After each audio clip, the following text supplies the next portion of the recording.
Good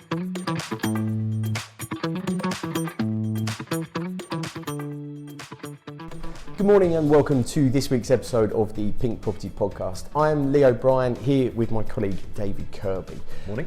And we wanted to talk to you this week about the increased levels of activity that we're seeing in the market. Obviously there's been some really good positive press in the recent weeks. I think the rollout of the vaccine is changing people's perceptions on the world as a whole, and we seem to be heading towards the light, and there's a real increase in buyer activity. Absolutely. More so than ever, we're seeing a real increase in first-time buyers. We wanted to take the episode this week just to run through with you 6 top tips that we've got to prepare and help prepare first-time buyers before they enter the market. Absolutely. Absolutely. Dave, you've got the I'll first start with number one for us. Start saving. Save your money now. The more you've got in the pot, the more you're going to be able to buy, the more comfortable you're going to be. It's just not about deposit, but you've got other fees to pay for as well. Plus you're probably going to have some furniture to buy and bits and pieces as well. So yeah, start saving now. You're going to have a mortgage payment at some point, so start considering what that's going to look like when you've bought, and start putting that away now. So yeah, start saving, adjust your lifestyle, and yeah, get some money in the bank. Yeah, getting ready, that preparation. Huh? Absolutely. Second one, have a look at your credit score and do what you can to try and improve this. So have a look at Experian.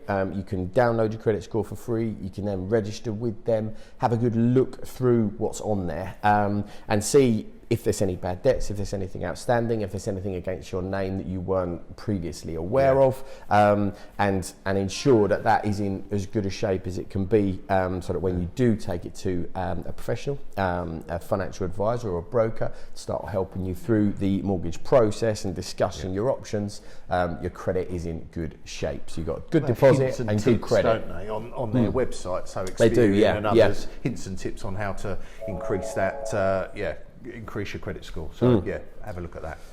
Definitely. The second one, sort of as a bit of a sub part of that, was there is some alternative options around buying as well. Consider buying with friends and family, help splitting the cost, either living with them. One of my little caveats for that is just be careful and think about it in the long term.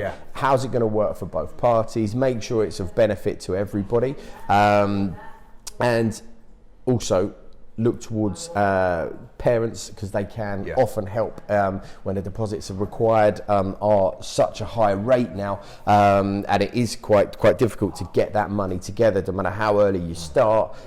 So potential, we see lots of this, either a gifted deposit from parents, or they can come on board with the mortgages and help us acting as a guarantor for your mortgage. And there are even sort of more other options around sort of family offset mortgages, where it can be linked to another property or a savings account, where they can help stand behind you in the eyes of the bank and help you get that borrowing. So a couple of tips that sort of follow on from once you've got that credit score and you're discussing that with the broker and the finances. Good. Point 3, government have got a lot of schemes trying to help the market, which is why we're busy with first-time buyers. They've got a lot of incentives out, hoping to help people get on the market. So check their website out, helptobuy.gov.uk. That's got loads of examples of what is available, how you can apply for it and what it might look like. So Help to Buy scheme on new build properties. It's been around a while now. Lots of people have taken advantage of that, and lots of people have done very well from it. A lot of our clients have used that to get on the ladder, and we're now selling properties for people that have made the benefit of that. Help to Buy mortgages, something we were talking about last week. Government-backed loans, so it's much easier now to get a 95% mortgage with the help of a government scheme to protect the lenders. There was even that one that came out this week, wasn't there, from Accord, which was a 95% loan to value mortgage that wasn't part of the government scheme. So hopefully there's going to be far more choice in the market with those 95%, 5% deposit effectively. Absolutely, which is great for you as first-time buyers. Help to Buy ISAs, a way of saving some money, and then the government rewards you for having your money in that Help to Buy ISA. So that's a great way of just boosting your deposit. And something else worth looking at is shared ownership properties. Gets you on the ladder where you might not be able to, or it might get you straight into a better or bigger property than you would have on the sort of normal 100% market. So yeah, do some research into shared ownership. We deal a lot with them, and we sell a lot of shared ownership for various clients. So if you do have any questions about that, then yeah, feel free to give myself or Lee a call. We've got lots of information about it. But shared ownership, I think is a wicked way to get onto the market and maybe miss a move, jump in go straight into a house rather than an apartment, into a 2 or 3 bed house rather than a 1 bed apartment. And we've resold them for clients as well, haven't we, at the other end, and they always resell really well. So having that option to be able to get in. Lots of stock as well on shared ownership locally, where we've got 2,000 houses being built on Stortford Fields at the moment. A large percentage have to be built by the developer to go into the shared ownership market. So there should be some bits about to have a look at.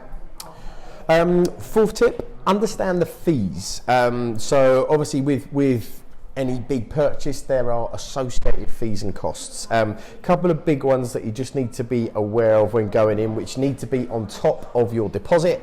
Solicitors' fees on a straightforward purchase, I would budget up to around £1,200. There, you might be able to get a bit cheaper, but I would just in case, just have that sort of £1,200 available. You may have to pay a valuation fee for your mortgage, or you may choose to have a private survey done on the property, depending what type of property you buy. These should be around £600. Stamp duty, currently you are exempt from stamp duty as a first-time buyer, which is great, but obviously if that does change in the future, or if you buy a much higher value, you may have a stamp duty payment incurred, so make sure you look into that. And then mortgage arrangement fees, as part of using a mortgage setup, there could be an arrangement fee. Sometimes they can add it to the loan, so you don't actually have to part with your cash up front, and they add it to the loan and you just pay for it over the term, and sometimes it's actually cheaper and better off just to pay for it up front. So worth asking the question, but they're probably 4 major sort of costs in the process that you need to be aware of, and they need to be separate from your deposit. Absolutely. 5th point, do your research. Look at properties, see what you get for your money. Locations, find out what's important to you. Do you want to be near a station? Do you want the schools? Do you need travel links, shops? Do you want to walk to the pub? What's your main pointers? And just do a lot of research around it. Go and view some houses in your price range. See what you get for your money. Then you'll know what's a good buy to you and what's a bad buy to you. So just our recommendation: do lots of research. Really get involved in it, and do your homework. There's so much available, isn't there? So absolutely, loads online that you can do as well.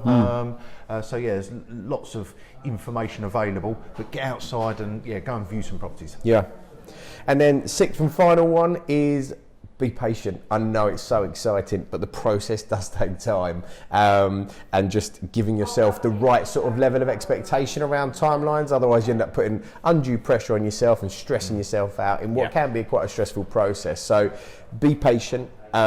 Take your time in finding, so that may well take a couple of weeks to a couple of months to find the right type of property. And then once you do get your property sale agreed, average timelines in the market at the moment are around 14 to 16 weeks from the day your offer is agreed to the day that you complete. So it's potentially up to 4 months from the day you actually decide to buy it to the day that you get to move in. So just please be aware, it's probably a 6-month process, front to back. And any quicker than that is fantastic, but it's not necessarily expected. Be patient, don't put undue pressure on yourself. Absolutely.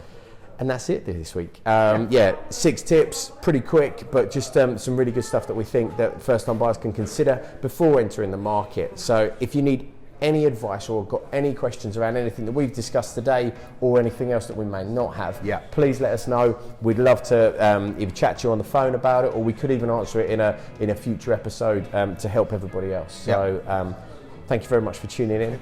Enjoy your Sunday. Take care. Have a good weekend.